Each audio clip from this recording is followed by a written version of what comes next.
Hi guys, welcome to today's video. So before I start, I'm going to show you the centerpiece of my video today, which is this candle burner over here. So this is just plain glass, and when you put a candle inside it and it lights up, it actually looks so beautiful. And it was picked out by my daughter when we went to B&M the other week. So those of you that live in the UK and you know of B&M, you'll know that you always go into the store and you come out with a whole load of things that were never on the list in the first place. So today's review I'm going to do is on the Ramon Monegal's Agar Musk. I have previously unboxed this, I think a month or 2 months ago. You can see my unboxing and my first impressions in that video, and I'll try to link it in the description box below. But when I unboxed that and I did my first impressions on that and the first time I smelt it, the season was very different in the UK to what it is now, and the scent was also very different. Like, my first impressions were very different to what I felt now. So I'm going to get to that in a second. But before I do go into the review, there's just one thing I wanted to say for those of you that are curious, that in some of my full reviews, I don't spray the fragrance on my skin. I do spray it when I do first impressions, but I don't spray it in a full review. And the reason why is because I take my time to review these fragrances before I give you a full review. And actually write down my thoughts with the pen and paper, as you can see over here. These are all the reviews that I've been working on. So literally, I take a fragrance, I analyze it really in detail before I go and give you my before I give you my full review. So for those of you that are new here and find that I don't spray the fragrance on my skin, it's because I've already tried it so many times. Of course, you're here for a full review, so you want to hear about the fragrance and what I'm saying. If you want to see me spray the fragrance on my skin and what my initial reactions are to the fragrance, then that you can find in other videos, which is usually what I do. So when I get a fragrance, I unbox it and do a first impressions video, and then I go and do a full review on it after a couple of weeks. Sometimes it takes me months as well. It just depends on the long list of reviews that I need to do and also how busy I am. Yes guys, in that sense I am quite prepared, and I do write down my thoughts, my notes and everything, just so I can kind of gather all my information together before I tell you what I think of the fragrance.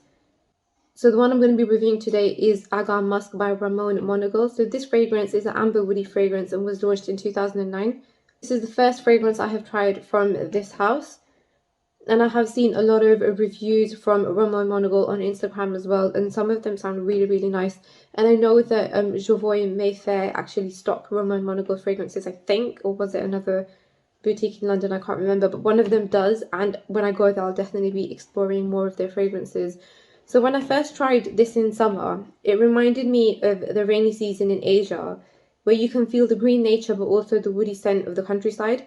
And that I have mentioned in my first impressions video, which again I have linked it in the descriptions box below, so do watch it because it's very important to see how different I felt then and how different I feel now.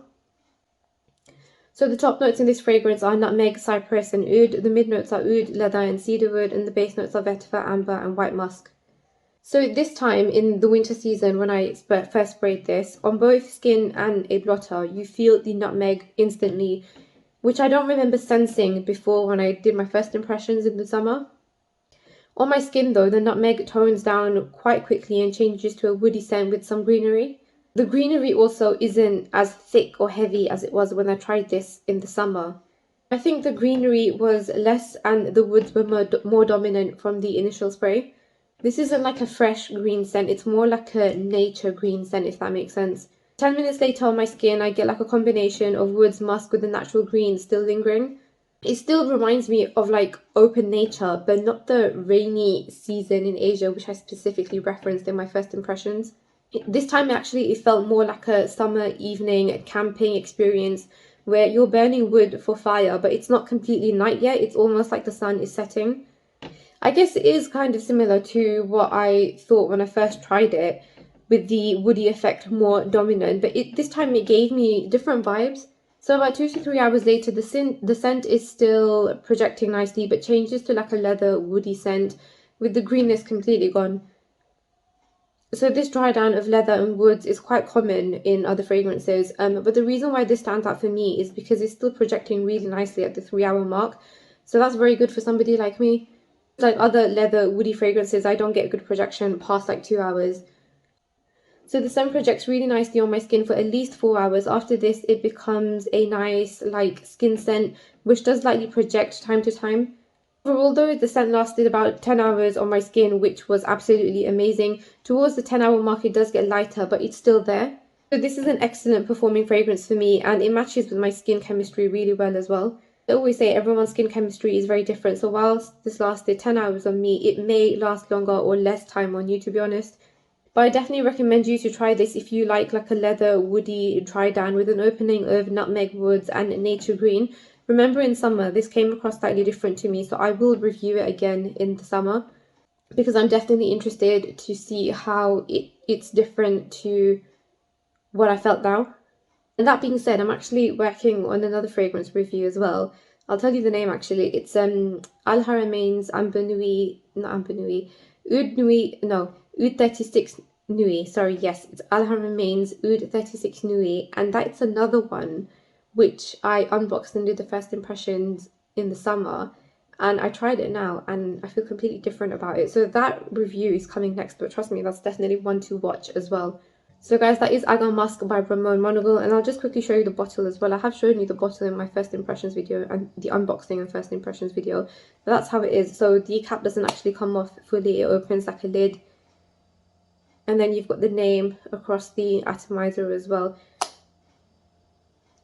So if you have any questions, then do drop it in the comments box below. Otherwise, thank you for watching today's video, guys, and do look out for the next review coming soon, which is Al Haramain's Oud 36 Nui. Sorry, I keep getting mixed up with my Amber Ouds and my Oud 36, but yeah, it's Oud 36 Nui. Thank you for watching today's video, guys.